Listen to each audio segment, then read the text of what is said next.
If you're an empath, you may have already felt this without being able to explain it. A weariness that doesn't come from the body, but from the soul. A silent exhaustion from being too understanding, from understanding too much, from feeling too much.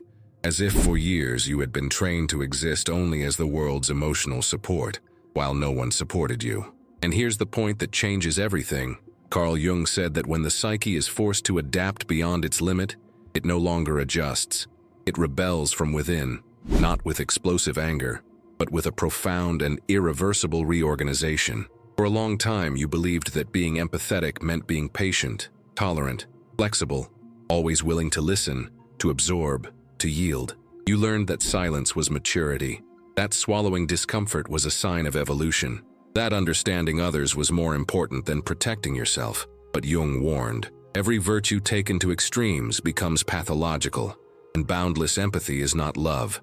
It is abandonment of one's own self. Perhaps no one has ever told you this clearly, but Jung knew. When someone sacrifices essential parts of their own psyche to maintain external harmony, something begins to break down inside, not visibly, not all at once, but in small internal cracks that accumulate over the years.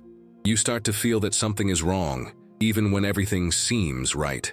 You begin to lose your vitality. Joy becomes rarer, patience shorter, and an uncomfortable question arises that you have avoided for a long time. Why is it always me who understands, who gives in, who puts up with it?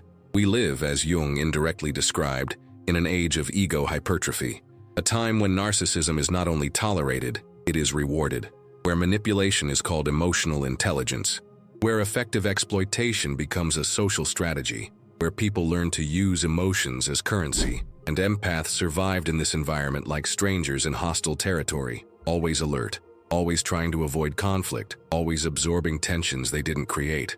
But here's something that almost no one has noticed, not even you until now. While you believed you were only suffering, his psyche was observing. Jung explained that the unconscious is never passive. That which cannot be consciously expressed is stored as knowledge. Every time someone lied to you, a pattern was registered. Every time someone manipulated you emotionally, your mind learned the mechanism. Every time you felt something strange, and then confirmed that it was true, your perception became more refined. You weren't being weak. You were collecting data. And perhaps this is uncomfortable to admit, but it needs to be said. The empath is not naive. He has simply been conditioned to use his psychological intelligence against himself. You used your perception to justify the behavior of others. You used your sensitivity to endure what you should have refused. You used your empathy to adapt when your instinct called for protection. Jung called this unilateral adaptation, when a single psychic function dominates the entire personality. In your case, the relational function, care, understanding. But the psyche cannot tolerate perpetual imbalances.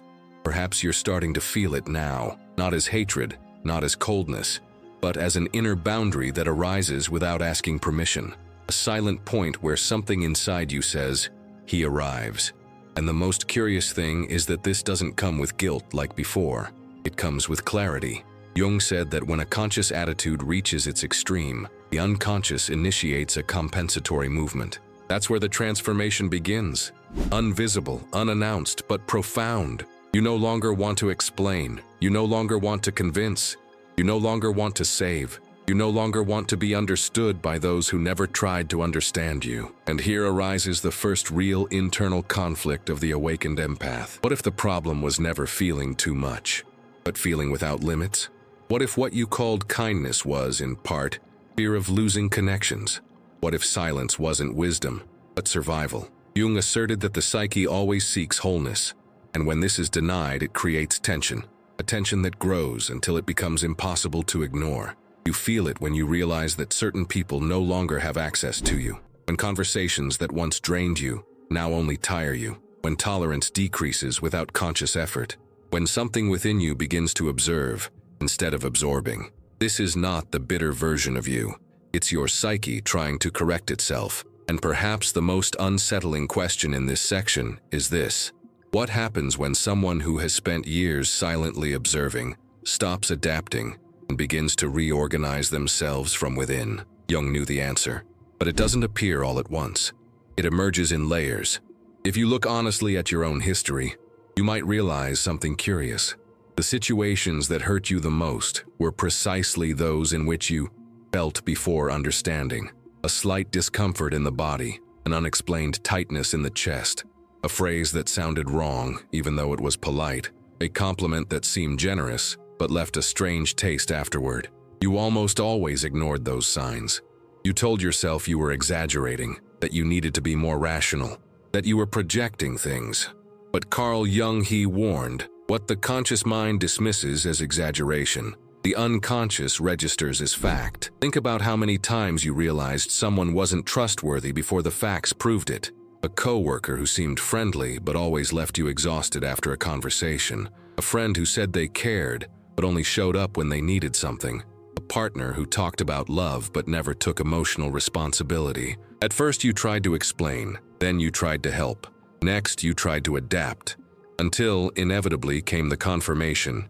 You were right from the start. What almost no one realizes is that the empath has lived for years in informal, constant and exhausting psychological training, not by choice but by exposure.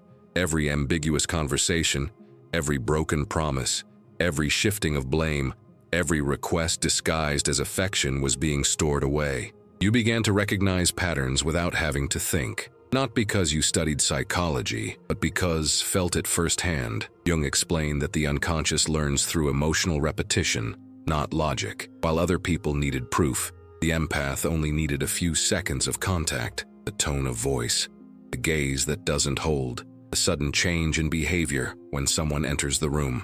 That was never imagination. It was psychic reading. Perhaps you recognize yourself in this.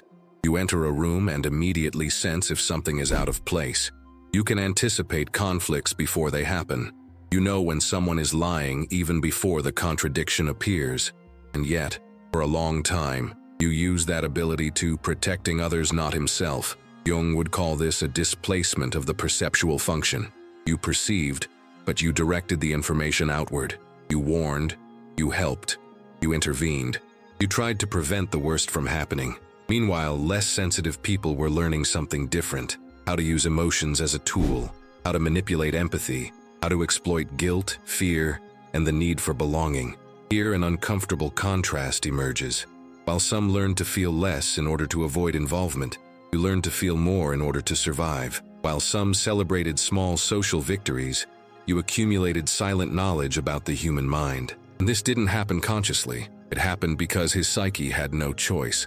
Perhaps that's why you've always been the person others tell secrets to, the one who receives unexpected confessions, the one who hears stories no one else listens to. People sense, even without knowing why, that you see beyond the surface, and at the same time, many of them feel threatened by this. Jung said that what is not integrated is projected. Often you have been accused of being too sensitive precisely because you perceive what others didn't want to see in themselves. And, in order to maintain connections, you learn to be silent, to soften your tone, to doubt your own perception. But something started to change. You may have noticed that lately certain attitudes have become too predictable. Certain excuses no longer convince. Certain patterns repeat themselves too quickly to be ignored. It's as if your mind has stopped asking permission to see. Jung explained that when the unconscious accumulates enough material, it begins to push that content into consciousness, not as organized thought, but as sudden clarity. You no longer argue internally. He knows. And this creates a new kind of tension, because perceiving is one thing. Acting on what one perceives is something completely different. You start to notice that you can no longer pretend you didn't see, that you didn't hear, that you didn't feel. And a disturbing question arises. What happens if I stop using this perception to maintain peace and start using it to protect myself? This is the point at which the empath begins to frighten himself. Not by becoming cruel, but by becoming lucid. You realize that many relationships only existed because you were willing to carry more than was fair. That many bonds depended on your tolerance, not on reciprocity. Jung stated that consciousness expands first as discomfort. Before becoming action, it becomes unease. Perhaps this is what you are feeling right now: a silent discomfort at repeating old patterns, an immediate weariness in the face of emotional games, a newfound impatience with empty explanations. You're still an empath. You still feel, you still perceive, but something essential began to change. You can no longer use your emotional intelligence against yourself, and this change, however silent it may seem, is the harbinger of something bigger. Because when perception ceases to serve adaptation, it begins to demand transformation. And Jung made it clear, when that point is reached, the psyche does not go back. There is a specific moment, described by Carl Jung. This is when the psyche stops trying to adjust to the world and begins to demand internal reorganization. It's not a visible collapse. It's not an emotional explosion. It's something more subtle and, at the same time, more definitive. Jung called this a compensatory movement of the unconscious. When a conscious attitude dominates for too long, the psyche creates the opposite as a form of survival. For years, the empath lived under a single psychic direction: to understand, absorb, adapt. This seemed like virtue, it seemed like maturity, it seemed like evolution. But Jung warned that all one-sidedness is dangerous. A personality that functions only on one axis becomes unstable, even if it appears balanced on the outside. Perhaps you recognize this point now, not as open anger, but as a strange feeling of inner limitation, a perception that something needs to change, even without knowing exactly what. But here comes the first break in the pattern. What if this feeling isn't weakness but a sign of psychic intelligence at work? Jung observed that when consciousness repeatedly ignores certain contents, the unconscious begins to speak in other ways. First as tiredness, then as inexplicable irritation. Next, as a loss of interest in situations that previously seemed normal. The empath begins to feel that they can no longer participate in certain social games without paying too high an internal price. It is at this point that something decisive occurs. The psyche begins the reversal process, not a change of personality, but a redistribution of energy. The strength that was previously used to support others begins to be withdrawn. This doesn't happen due to rational decision-making. It happens because the system can no longer operate at a deficit. You may have noticed this in simple situations. Conversations that used to last for hours now become tiresome in minutes. Emotional requests that once evoked compassion now trigger alarm. People who once had unrestricted access now provoke an immediate feeling of exhaustion. And then the troubling question arises: why does something that once seemed natural now seem invasive? Jung said that the psyche always seeks balance. When one pole is exaggerated, the other emerges.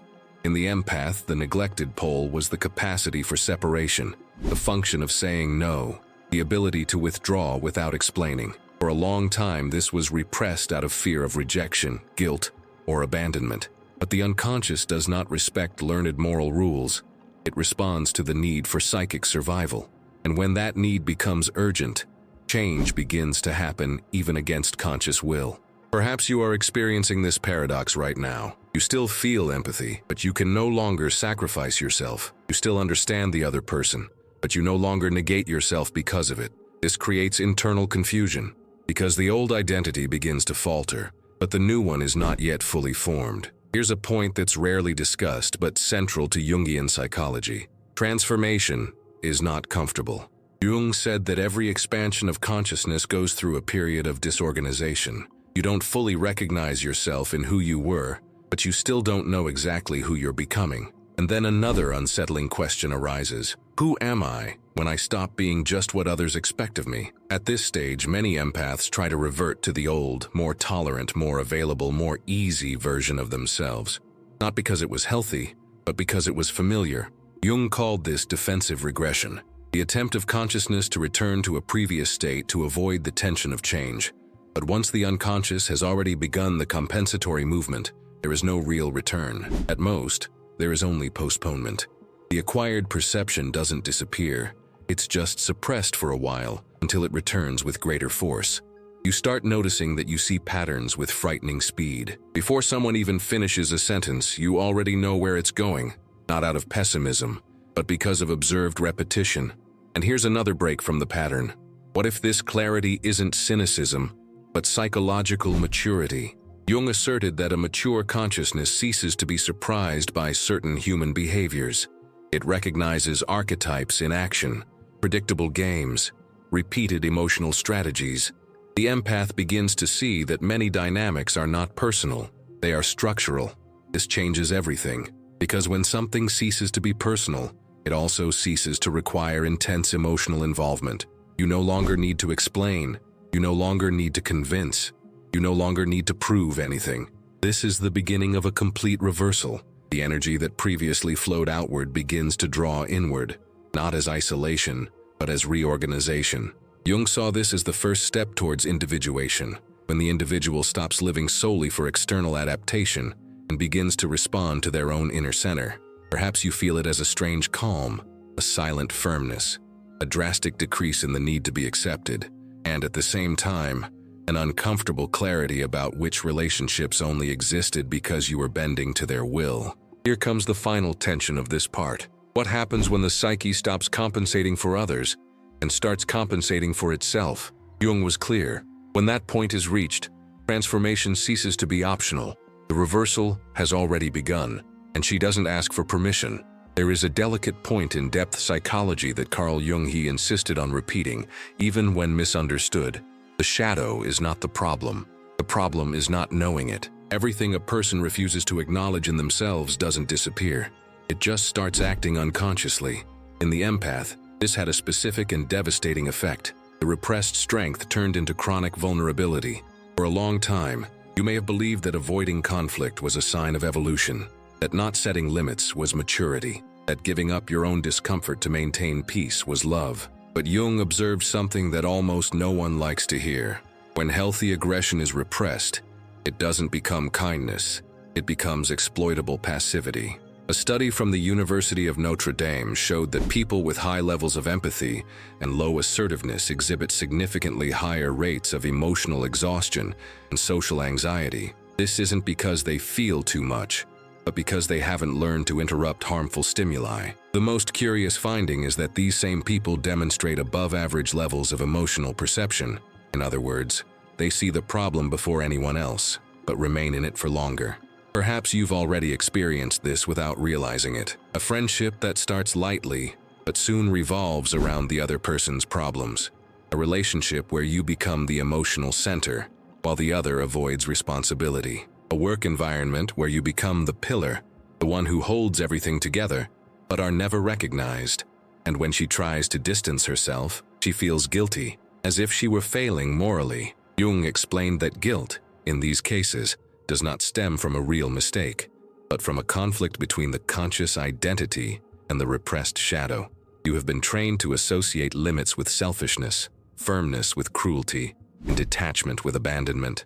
So when the shadow tries to emerge to protect the self, consciousness reacts with fear. There is a case reported in Jung's personal letters that illustrates this clearly. A patient described as excessively good reported feeling constant exhaustion and hidden resentment. He said he never argued, never said no, never created friction. Jung replied with something simple and disturbing. Then you are not good. You are incomplete. The phrase wasn't meant as a provocation. It was a diagnosis. The empath's shadow contains precisely what was missing for balance. The ability to cut ties, to frustrate others' expectations, to allow the other person to deal with their own consequences, not as punishment, but as reality. And here's the unexpected fact. People who develop clear boundaries are perceived as more reliable and stable, and no less empathetic. Research from the American Psychological Association showed that individuals who consistently say no generate more emotional security around them than those who say yes to everything. This contradicts everything the empath has learned. He has been conditioned to believe that maintaining the bond at all costs is a sign of love. But Jung saw this as a serious misunderstanding of psychic functioning. Without separation, there is no real relationship. Without borders, there is no encounter, only invasion. Perhaps you realized this when you started distancing yourself from certain people and, instead of chaos, felt relief. Or when you set a simple boundary and noticed that those who truly cared respected it, while those who benefited from it became irritated. This is no coincidence. It's a revelation. Jung said that the integrated shadow doesn't turn someone into a cold person. It turns them into a whole person. The empath who integrates the shadow doesn't lose sensitivity. They lose indiscriminate access.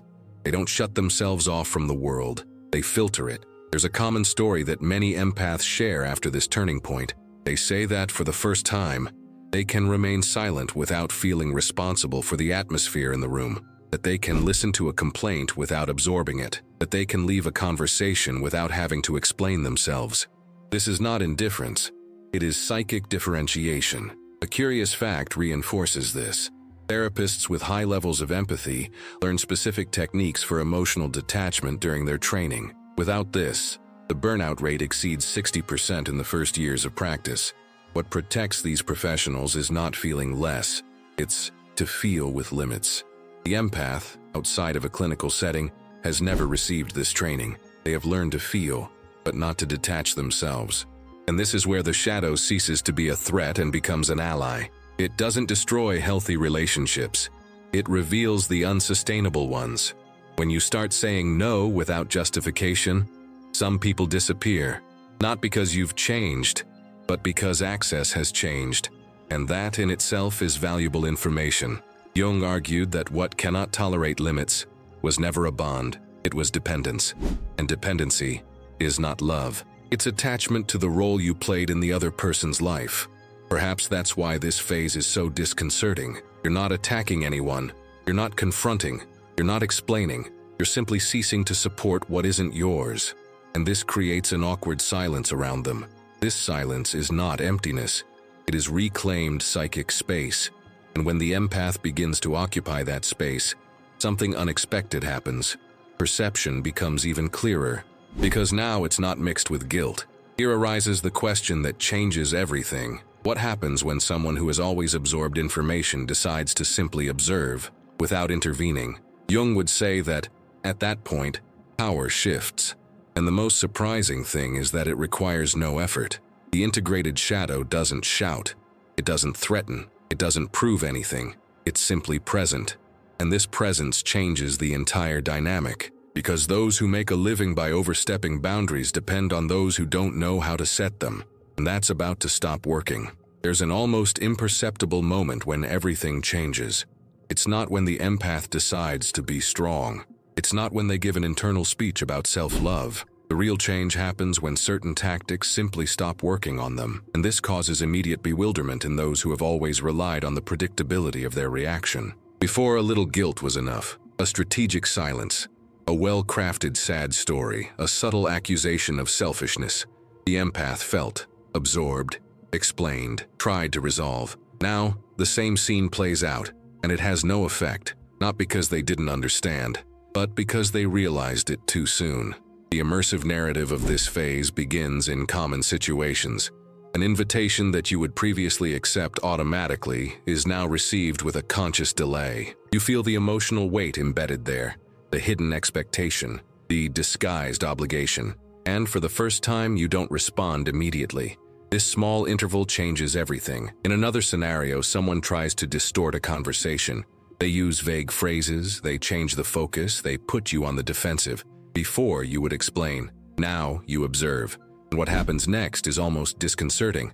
The person gets lost in their own game. Without your energy to sustain the dynamic, the manipulation loses its power. This isn't coldness, it's operational clarity. The integrated empath does not react to immediate emotional content. He responds to the pattern. At work, for example, you realize that certain demands only arise because you never refuse them, that the trust placed in you came with constant overload. When you start responding objectively and setting limits, something curious happens. Some adjust, others distance themselves. Both results are information. In personal relationships, the effect is even more evident. People accustomed to unloading their emotions on you miss your former availability. Some try to intensify the drama. Others accuse you of being different, and you are, but not in the way they imagine. What changed wasn't empathy. It was the point where it ends. You no longer engage in endless cycles of explanation. You no longer try to be understood by those who don't listen. You don't argue about versions of reality with those who need to distort it to remain comfortable. The narrative here takes on an almost silent tone, because the empath doesn't announce limits. He lives them, and this creates deep discomfort for those who have always operated under emotional pressure. There's a common scenario at this stage that many empaths report. Someone tries to provoke a reaction. They say something passive-aggressive. They expect guilt, defensiveness, or justification. The empath responds with neutrality, or with silence, or with a short sentence that ends the discussion. This moment is crucial. Because the other person realizes they've lost access, and access, for those who manipulate it, is everything. It is not uncommon for the manipulator to increase the intensity when faced with this. They test limits, they force situations, they try to regain their former control, but something fundamental has already changed. The empath no longer feels responsible for the other person's reaction. This is the central psychological turning point of this part. Emotional responsibility has been replaced by personal responsibility. You remain conscious, you remain sensitive, you continue to perceive nuances. But now, use that insight to choose where to stay, not to fix the environment. In social gatherings, you notice something curious. Genuine people relax around you. Strategic people become restless. It's not something you do, it's something your presence communicates. Effortlessly, you start asking direct questions, interrupting conversations that go in circles, not laughing at something you don't find funny, not agreeing just to keep the mood light. This quickly filters out who is there for genuine exchange and who was there for emotional convenience. The narrative deepens when you realize you no longer feel the need to close cycles with long conversations. Some relationships simply end. And, for the first time, this doesn't generate guilt. It creates space. This space is beginning to be filled by something new, energy available to you. Decisions become faster, intuitions become more reliable, the body responds better, fatigue decreases. Here's an important detail. The empath doesn't become aggressive, they become selective. And selectivity completely changes the power dynamic. Those who thrive on confusion lose ground. Those who thrive on drama lose the spotlight. Those who rely on unrestricted access find doors closed without warning, not out of revenge, out of discernment. This phase isn't celebrated publicly, it doesn't garner applause, it doesn't become an inspirational post. It happens through small, repeated, silent choices. You realize that some people disappear when you stop chasing after them, that others only get close when you're whole, and you begin to understand something essential. Many relationships only existed as long as you were bending the rules. The immersive narrative of this part culminates in a new and disconcerting sensation, functional indifference. Not in a contemptuous sense, but in a sense of emotional freedom. You don't wish harm on anyone. You simply no longer participate in games that require you to lose in order to function. And this sets the stage for something even bigger. Because when an empath stops reacting, the system around them begins to fail. There comes a point when everything that has been understood needs to be lived. Not as theory, not as a beautiful idea, but as a daily choice. The empath's transformation is not completed in understanding, it is completed in silent, repeated, almost invisible practice. It is here that the journey ceases to be psychological and becomes existential. Perhaps you're feeling it now, a calm yet firm clarity, a feeling that there's no going back to what things were, not out of pride, but because something inside you has already crossed a point of no return. You no longer want to just survive relationships. You want to inhabit one's own life. The most common mistake at this stage is trying to change everything at once, cutting all ties, making radical internal declarations, creating a rigid identity. This is not integration, this is reaction. True change happens strategically, continuously, and concretely. The first practical step is simple yet profound. Stop automatic responses before saying yes. Create a pause. Before explaining, observe. Before helping, ask yourself if it's a request or an expectation. This small space between stimulus and response gives you back something essential: choice. The second step is to redefine emotional responsibility. Whenever someone brings a burden, a problem, a crisis, ask yourself a silent question: is this mine? If it's not meant to be, don't carry it. Listening doesn't mean absorbing. Understanding doesn't mean solving. Being present doesn't mean sacrificing yourself. This distinction completely changes how you relate to others. The third movement requires courage. Accept the discomfort of having your expectations thwarted. People accustomed to your unrestricted access will find it strange. Some will put pressure on you, others will distance themselves. Don't interpret this as failure, interpret it as a filter. Any relationship that only exists at the cost of your exhaustion is not sustained by bonding, but by habit. The fourth step is physical, not mental. Observe your body after interactions. Sudden tiredness, tightness in the chest, tension in the shoulders are signs, not weaknesses. Use this information as a compass. Healthy relationships don't drain energy, they stabilize it. If something leaves you systematically exhausted, don't negotiate it with excuses. The fifth movement is perhaps the most transformative. Stop over-explaining. Excessive explanation is often an attempt at validation. True boundaries don't need to be defended. A simple no is enough.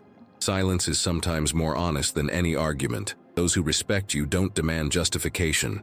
Those who do rarely respect. Over time, something changes almost imperceptibly. Your decisions become faster. Your intuition more reliable. The fear of being misunderstood diminishes.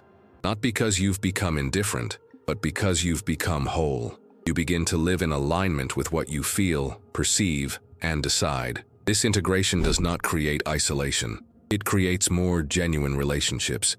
People who stay are those who respect their boundaries without trying to cross them. Conversations become simpler. Presence is lighter.